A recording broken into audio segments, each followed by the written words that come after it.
made a critical contribution to the collapse of the German line in October and the armistice that followed less than a month later.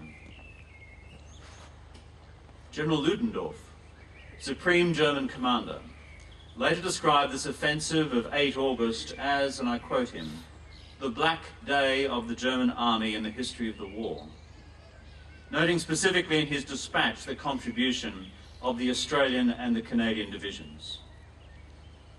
Ludendorff's counterpart, Marechal Foch, Supreme Allied Commander, echoed Ludendorff's analysis. Foch wrote, "In the grave hours of 1918, with their British, American and French comrades, the Australians barred the enemy rush. They stopped it, they broke it, and at the appointed hour, they drove it back. I'm happy to express to Australia the undying memory which we shall cherish of these incomparable soldiers." Georges Clemenceau, the French Prime Minister, having visited the front, wrote, "I have come here just for the very purpose of seeing the Australians. I'm going back tomorrow to see my countrymen and to tell them, I have seen the Australians. I have looked into their eyes. I know that these men who have fought these great battles beside us in the cause of freedom will fight alongside us again in the cause of freedom." From both friend and foe, high praise for these proud sons of Australia. Boys from Grafton, from Armidale, from Dubbo, from Maitland, from Newcastle, from Narrabri, from every state of our Commonwealth. But now warriors of Ypres, of Passchendaele, of Messines and Fromelles, of Bullecourt and Dernancourt, and yes, warriors of Villers-Bretonneux as well. Boys who were sons of the soil, who before the war had probably never been to Sydney.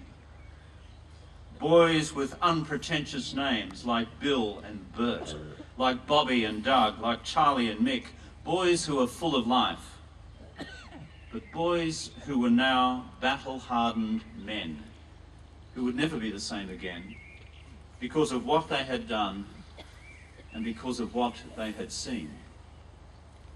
Boys now men, and many now heroes, whose memorial lies here in the fair fields of France.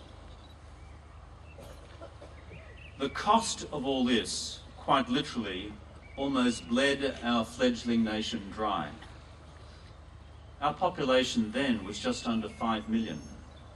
Nearly 500,000 served in uniform. Nearly 350,000 of these served abroad. At war's end, nearly 100,000 of these were in France. Our total casualties, dead and injured, reached 210,000, of whom 60,000 lay dead. Our casualty rate of 65% was the highest of any nation in the war other than France itself, and uniquely from an entirely volunteer army. For such was the price of freedom. Its price has always been high. It always will. And so today, we come as pilgrims from a distant land to honour our own. We come to honour their courage, their valour, their sacrifice.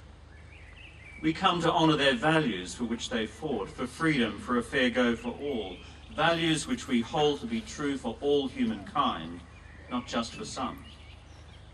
We come too to honour their feats of arms because their courage and skill helped change the course of the war, helped bring that war to an end, a war that had turned this continent into the killing fields of the century. We come also to honour our allies, the government of France, the people of France, the people of Villers-Bretonneux, to whom we have entrusted our fallen sons. And to the people of France who are with us today, we would also say this. Et au peuple français qui est parmi nous aujourd'hui, nous dirions également ceci. We say thank you for looking after our fallen sons. Nous vous remercions de prendre soin de nos fils tombés. We know our sacrifice was small compared to the loss of 1.3 million sons of France in the Great War. Nous savons que notre sacrifice est petit, comparativement aux 1,3 million de fils que la France a perdus au cours de la Grande Guerre. We know of your suffering in the war that followed. Nous connaissons votre sacrifice lors de la guerre qui suivit. We are grateful that the classrooms here have inscribed in every one in this town of Villers-Bretonneux, never forget Australia. Nous sommes reconnaissants que dans chaque salle de classe figurent les mots « N'oublions jamais l'Australie ».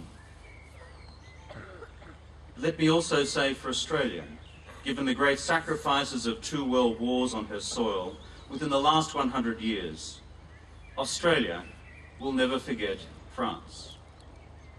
Mais permettez-moi également de dire, au nom de l'Australie, étant donné les grands sacrifices des 2 guerres mondiales sur les terres au cours des 100 dernières années, l'Australie n'oubliera jamais la France.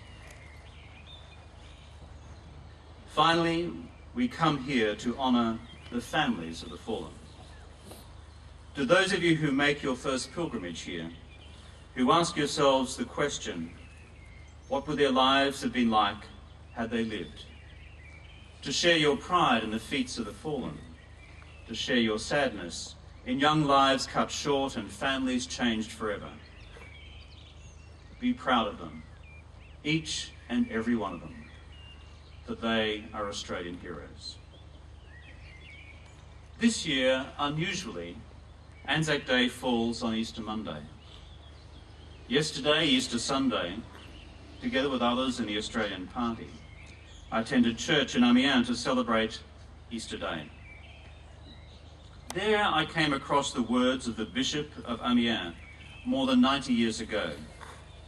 On the 4th of November 1918, the Bishop of Amiens said of the Australians, "During the painful days of invasion, you made a rampart of your breasts, behind which you shielded and saved the last shred of our land. Gentlemen, your Australian dead were great men, and among the most illustrious because they obeyed the highest inspiration." These were truly great men. Their highest inspiration was to give themselves utterly and completely for the sake of others. We are proud to call them Australians. We are proud to be called Australians, to share a nation's legacy with men such as these. For today, we walk among giants, lest we forget.